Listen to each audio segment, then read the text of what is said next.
Hello there, class. I'm sorry, I did not see you guys. My apologies. You guys must think I'm crazy because I have some gooey, sticky, slimy stuff on my face. Well, that actually brings me to today's lesson. We are going to be learning about textures. Now, I know we've talked about textures before, but we're going to draw specific textures. So, go ahead and open your music and art folder and you will see the texture sheet there. And I will see you guys in a few minutes when I wipe this off. Welcome back, class. It's a little bit better, isn't it? So, now you should all have your visual texture sheets out with you. Your visual texture has 8 different slots for you to find something in your own home with that texture.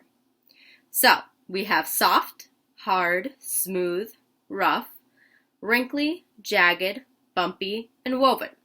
So in the boxes, what you will be doing is you will be sketching with a pencil that texture.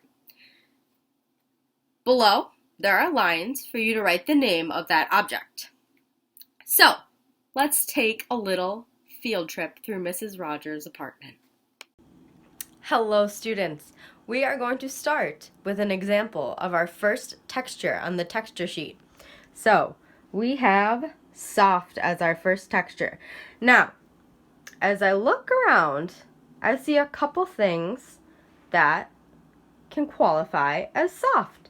So, I would like you to go around your own homes and start to feel things. How do they look? How do they actually feel?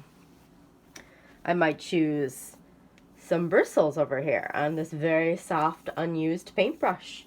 Or I might choose maybe one of these stuffed animals, which is indeed very soft. On the opposite end, we have something that is hard. So, again, I will take a look around. I have some pretty hard things over here, some wood, we have some glassware. It is kind of up to you and whatever you have in your own homes. So once you have found your first object, which I have chosen this handmade watermelon pom-pom that I made from yarn, it is very, very soft. So I will set that down right next to my texture sheet, and then I can go ahead and fill in what the object is. So I'll say pom-pom. Do your best on spelling. I am not correcting it for spelling though. And then you go ahead and fill in your sheet. So for my pom-pom, I'm going to draw kind of close up. You don't want to draw the object really, really tiny. You want it to fill the whole entire thing. So it looks like there's just little yarn bristles like that make it look soft.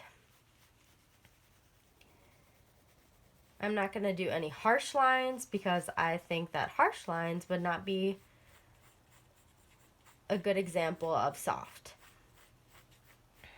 Now maybe if I was doing something like one of my plants, like my cactus, I would put that in rough and then I would do harsh lines for that one. But for my soft object, I'm just going to be really gentle with my pencil like that. Hello! So, here's my finished product of my soft texture. So for you guys, I would like you to complete all 8 textures with a pencil drawing in each square. Make sure it takes up the whole entire square. This is important. I don't want a teeny tiny little drawing in each square. And make sure to put down whatever object you choose for each texture. You guys can submit this either by taking a picture of it and putting it on Google Classroom, or you can turn it in to your art and music folder and I will see it then. I hope you guys have a great week, and if you have any questions at all, please feel free to email me, or if you would like to schedule a conference phone call, that is totally fine too. My time is yours. Have a great week. Goodbye, guys. As some of you have noticed, or may not have noticed, I painted my nails a pretty funky pattern today. They are based off of a very famous artist's work. Most of his art looks like this. They use the primary colors, and I will give you one more hint. The kindergartners did a project on him. So, if you know the answer, or if you want to use your resources to look up the answer, go ahead and email me who you think painted works of art that looked like this. During our next video, I will draw from the people who guessed right, and the winners will be sent home prizes.